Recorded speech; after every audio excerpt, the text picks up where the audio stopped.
Pourquoi se fait-on des films ? Pourquoi préférons-nous nos illusions et parfois même nos mensonges à la réalité ?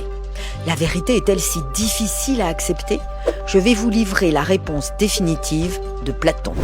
Vous vous souvenez peut-être de ce film de Woody Allen, La rose pourpre du Caire, où une femme tombe amoureuse d'un homme qui est en réalité le personnage de son film préféré. « Je viens de rencontrer un homme merveilleux », dit-elle. « Fictif, mais on ne peut pas tout avoir. » C'est cela, l'illusion propre au cinéma. Nous faire vivre le temps d'une séance dans un monde imaginaire qui nous paraît parfaitement réel.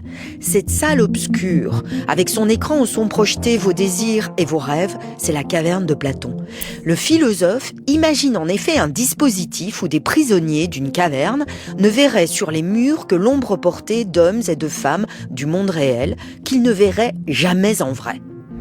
Cela n'empêche pas ces prisonniers de prendre les ombres pour la réalité, ces fantômes d'hommes et de femmes pour des êtres réels. Ils sont dans l'illusion et le mensonge, mais ils y croient dur comme fer. Pour eux, c'est la réalité, c'est la vérité. Ils sont prisonniers de leurs croyances et de leurs opinions, et ils ne le savent pas. Ils refusent même de le savoir. Ne jetez pas la pierre à ces prisonniers de la caverne de Platon. Vous comme moi, nous prenons souvent nos certitudes pour la réalité. Nous confondons souvent une simple opinion, sans fondement, avec la vérité. Nous ne croyons pas une chose parce qu'elle est vraie, mais c'est parce que nous y croyons que nous la tenons pour vraie. La croyance remplace le jugement critique. L'idéologie, les partis pris et même le complotisme ou la rumeur procèdent de ce mécanisme où la vie personnelle, les affirmations d'un groupe, d'un clan, tiennent lieu de vérité et où les convictions masquent la réalité. Qu'arrive-t-il lorsque l'un de ces prisonniers s'échappe et se rend compte qu'il s'était trompé, que ce qu'il prenait pour des faits avérés n'était qu'une illusion, une simple opinion qu'un examen un peu plus attentif aurait pu facilement démentir ?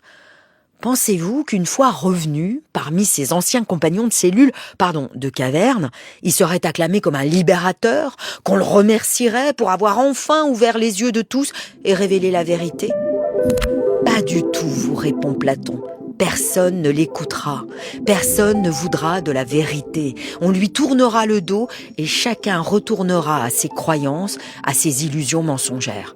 Le drame, c'est en effet qu'on préfère se faire des films, vivre sans penser par soi-même, sans s'interroger, sans chercher à creuser un peu.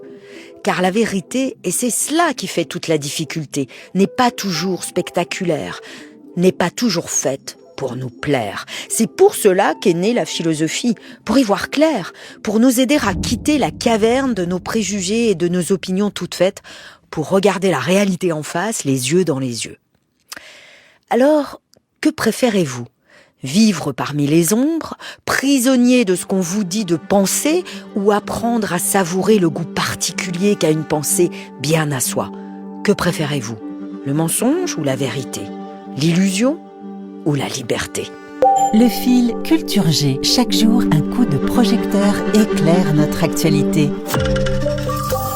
Abonnez-vous au podcast.